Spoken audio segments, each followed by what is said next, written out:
សួស្តីពុកម៉ែបងប្អូនប្រិយមិត្តជាទីគោរពសូមស្វាគមន៍មកកាន់ Channel ឆ្នោតមហាសប្បាយមួយរបស់ Admin ថ្ងៃនេះ Admin មានលេខតម្រុយល្អៗរបស់ឆ្នោតយួនសម្រាប់យកមកចែកជូនពុកម៉ែបងប្អូននៅថ្ងៃទី22ខែ11ឆ្នាំ2025នេះ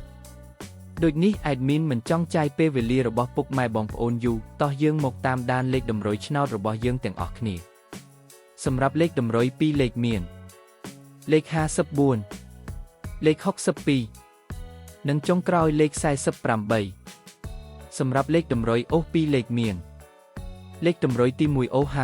50និងលេខតម្រុយចុងក្រោយអូស60សម្រាប់លេខតម្រុយ3លេខមាន559គុណនិង488គុណសម្រាប់លេខតម្រុយថ្ងៃនេះ Admin សូមជូនពរឲ្យពុកម៉ែបងប្អូននិងប្រិយមិត្តទាំងឡាយជួបតែសំណាងល្អទាំងអស់គ្នាហេងមានលាភមានជ័យ